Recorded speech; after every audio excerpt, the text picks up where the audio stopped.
குபேரா திரை விமர்சனம். இயக்குனர் சேகர் கம்முலா இயக்கத்தில் தனுஷ், நாகார்ஜுனா, ராஷ்மிகா மந்தனா, ஜிம் சர்ப் ஆகியோர் இணைந்து நடித்து இன்று வெளிவந்துள்ள திரைப்படம் குபேரா. தேவி ஸ்ரீ பிரசாத் இப்படத்திற்கு இசையமைத்துள்ளார். ரசிகர்களின் மாபெரும் எதிர்பார்ப்பில் வெளியாகியுள்ள குபேரா படம் எப்படி இருக்கிறது என்று விமர்சனத்தில் பார்க்கலாம் வாங்க.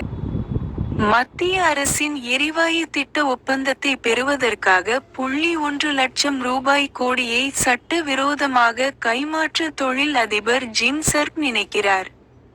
இதற்காக சிறையில் இருக்கும் முன்னாள் சிபிஐ அதிகாரியான நாகார்ஜுனாவின் உதவியை நாடுகிறார். சட்டவிரோத பரிவர்த்தனைக்காக கல்வி அறிவு இல்லாத தனுஷ் உள்ளிட்ட 4 பிச்சைக்காரர்களை நாகார்ஜுனா தேர்வு செய்கிறார். அவர்கள் பெயரில் தொழில் நிறுவனங்களை தொடங்கி கருப்பு பணத்தை வெள்ளையாக மாற்றுகிறார். ஒவ்வொரு பரிவர்த்தனை முடிந்த பின்பும் சம்பந்தப்பட்ட பிச்சைக்காரர்கள் கொலை செய்யப்படுகிறார்கள். இதற்கிடையில் தனுஷை கொலை செய்வதற்காக அழைத்துச் செல்லப்படும்போது அவர் தப்பித்து விடுகிறார். எதிர்பாராத விதமாக பண பரிவர்த்தனையும் தடைபடுகிறது.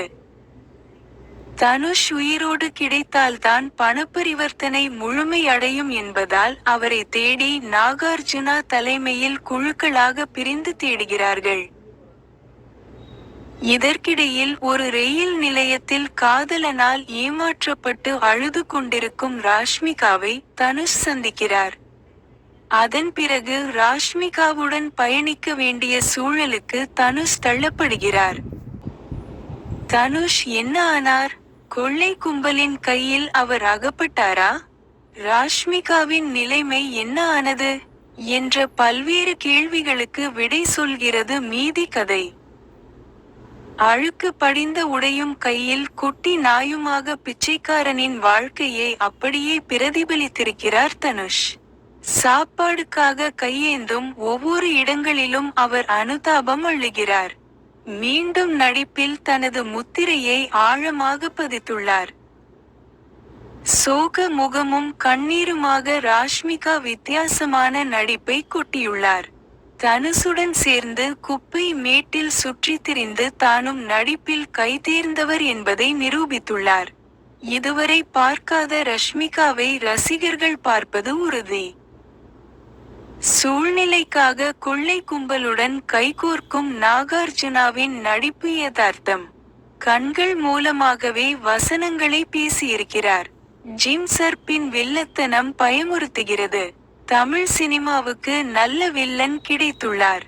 பிச்சைக்காரராக வரும் பாக்கியராஜ், சுனைனா, நாசர், தலிப்தகில் என அனைவருமே தங்கள் கதாபாத்திரங்களுக்கு சிறப்பு சேர்க்கிறார்கள்.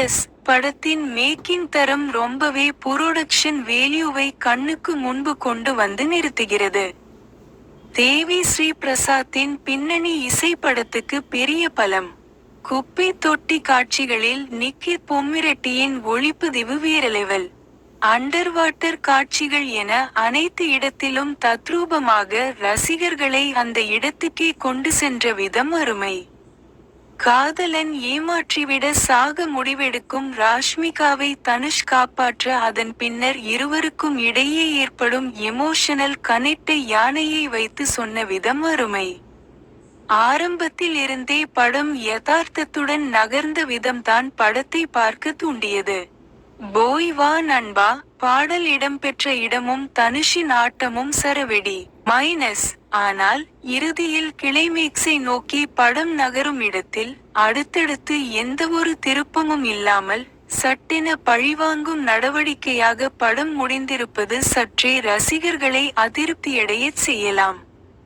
கடைசி நேரத்தில் 15 நிமிடங்கள் எடிட் செய்ததால் வந்த வினையா என்றும் தெரியவில்லை. அந்த இடத்தில் இயக்குனர் செய்த டீட்டெயிலை ட்ரிம் செய்திருக்கின்றனர் என்பது தெளிவாகவே தெரிகிறது. அது மட்டுமே குறையாக தெரிகிறது. ராஷ்மிகா மந்தனா போர்ஷனுக்கு இன்னமும் முக்கியத்துவம் கொடுத்திருக்கலாம். ஆனால் மொத்தமாக படமாக பார்க்கும் போது இது நிச்சயம் தனுஷுக்கும் தமிழ் சினிமாவுக்கு ஒரு நல்லதொரு பிளாக்பஸ்டர் படமாகவே அமையும் என எதிர்பார்க்கப்படுகிறது.